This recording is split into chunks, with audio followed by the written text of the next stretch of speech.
Selamat sejahtera cikgu ucapkan kepada semua pelajar yang dikasihi. Semoga semua dalam keadaan yang sihat.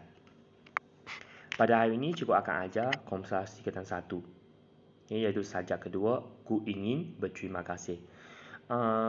Sajak ini ialah memang judul lah bagi antologi Komsas tingkatan 1 ini memang petik daripada sajak ini, iaitu sajak ku ingin berterima kasih. Iaitu kita ada antologi ku ingin berterima kasih. Okay, jadi sekarang kita akan lihat maksud rangkap demi rangkap. Okay, jadi kita akan lihat. Okay, jadi sini maksud bagi sajak ku ingin berterima kasih, kita ada 6 rangkap. Okay, kita ada 6 rangkap. Jadi rangkap 1, apa maksud sini? Penyaja ingin berterima kasih kepada hujan kerana kehadirannya memberikan ketenangan dan dapat menghilangkan kemarahan. Okay, jadi saya rasa hujan ni ramai yang suka. Tapi kalau hujan yang teruk ataupun hujan yang lebat yang tidak berhenti-henti, okay, akan mendatangkan kesan seperti banjir lah. Okay, itu bagi rangkap 1. Jadi kita terima kasih kepada hujan lah. Hujan ni memang memberikan air hujan. Okay, rangkap 2. Okay, penyajak juga ingin berbakti kepada tanah yang subur kerana memberikan rezeki dan pendapatan kepada para petani. Jadi kita kena berterima kasih kepada tanah, sebab tanah ni memberikan hasil kepada para petani. Okay, rangkap 3 pula. Penyajak juga ingin berterima kasih kepada ikan-ikan di laut kerana menjadi sumber rezeki kepada nelayan. Jadi kita kena berterima kasih lagi kepada laut, sebab ada laut baru ada hasil tangkapan ikan ataupun hasil tangkapan laut. Okay, rangkap 4. Penyajak berasa kagum dengan para prajurit yang sanggup berkorban demi mempertahankan tanah air daripada ancaman musuh.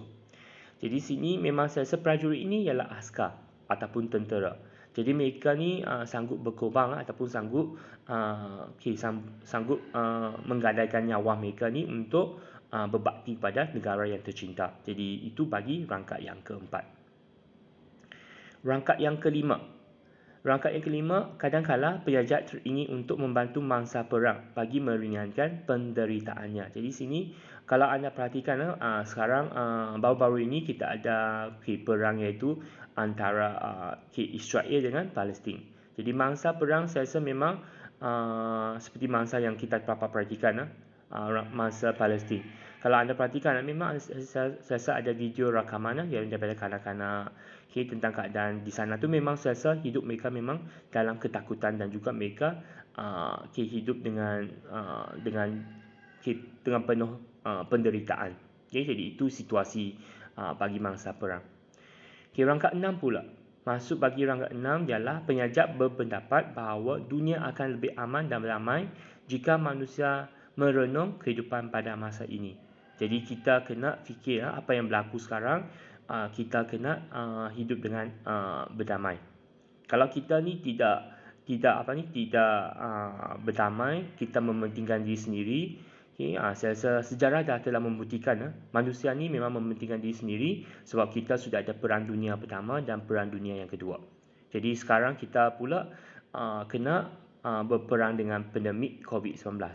Jadi situasi ni saya rasa dunia kita ataupun bumi kita ni akan jadi damai sekiranya manusia ni bekerjasama untuk berperang dengan mungkin dengan situasi sekarang ialah kita berperang dengan COVID-19. Kita kena bekerjasama lah. Itu secara ringkas bagi maksud. Sekarang kita akan lihat tema dan persoalan. Tema ialah persoalan utama ataupun persoalan pokok bagi sesebuah karya. Bagi sajak ku ingin berterima kasih, sajak ini bertemakan menghargai dan mensyukuri nikmat kurniaan Tuhan. Maksudnya kita berterima kasih kepada anugerah ataupun kurniaan Tuhan kepada kita.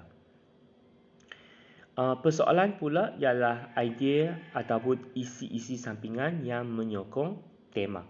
Jadi sini kita ada tiga persoalan, iaitu persoalan pertama, kepentingan hujan kepada manusia. Persoalan kedua, manfaat kehidupan laut kepada nelayan. Dan persoalan ketiga ialah sikap membantu insan yang memerlukan. Jadi yang sebelah kanan itu ialah sedikit huraian ringkas tentang persoalan. Jadi sekarang kita akan teruskan lagi bentuk. Okay, kita akan lihat bentuk. Okay, bentuk bagi sajak ini bentuk tidak terikat ataupun bebas, 6 rangkap, bilangan baris setiap rangkap tidak sama, 2 hingga 5 patah kata dalam setiap baris. Jadi kalau anda perhatikan sini dalam baris sesekali ku ingin berterima kasih, ada 4 patah kata dalam sebaris. Seterusnya 7 hingga 14 suku kata dalam setiap baris. Contohnya sini, kepadamu hujan pagai tetamu. Jadi sini ada 11 suku kata. Rimak akhir bagi setiap bagi setiap rangkap bebas, iaitu sini kita boleh lihat rangkap ini, iaitu rangkap 6. Rimak akhir ialah A, B, C. Maksudnya dia guna kalau perhatikan kita lihat huruf yang terakhir A, G, I. Jadi itu ialah A, B, C lah, rimak akhir A, B, C. Nada sajak ini ialah kita nada romatik ialah nada bagi sajak ini.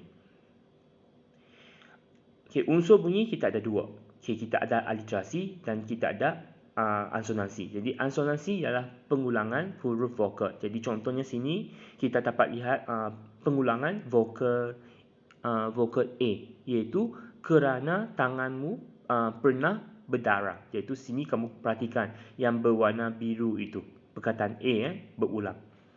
Aliterasi pula ialah pengulangan huruf konsonan. Huruf konsonan sini yang berulang ialah huruf N.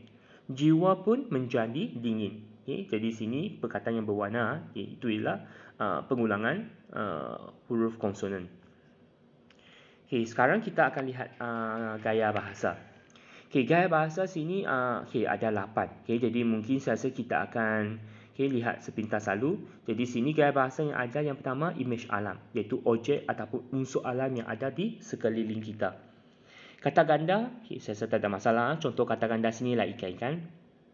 Metafora ialah perbandingan bersifat konkret dan bersifat abstrak. Biasanya terdiri daripada 2 patah perkataan, iaitu sini ialah darah, kesetiaan. Darah ni ialah konkret.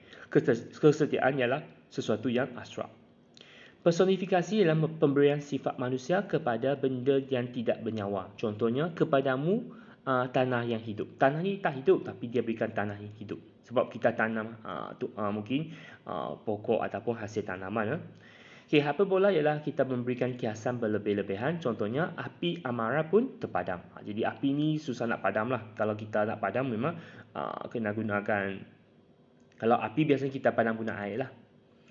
Singkap ialah singkatan sesuatu perkataan. Contohnya, sesekali ku ingin berterima kasih. Ku ini disingkatkan jadi ku. Aku jadi ku. Anafora, pengulangan perkataan pada awal baris. Contohnya sini ialah sesekali ku ingin. Jadi perkataan ini sesekali itu berulang. Jadi mungkin yang ini kita boleh lihat sesekali itu dalam rangkap mana.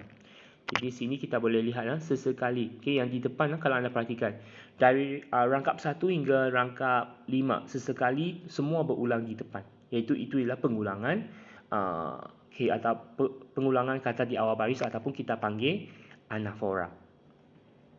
Simili pula ialah perbandingan yang menggunakan perkataan umpama, seperti, bagai, bak dan sebagainya. Jadi contohnya sini kalau perhatikan sini ialah penggunaan bagai. Bagi nilai dan pengajaran. Nilai ialah sesuatu yang dapat dijadikan contoh ataupun dapat dijadikan teladan. Pengajaran pula ialah sesuatu yang dapat menjadi iktibar kepada pembaca. Jadi kita akan lihat satu persatu. Sepatutnya sini yang pertama, nilai sini bukannya nilai bersyukur, sepatutnya nilai kesyukuran. Kalau adjektif kita akan gunakan apitan ke-an. Jadi nilai kesyukuran. Pengajaran pula ialah kita hendaklah bersyukur atas kurniaan Tuhan. Nilai kerajinan.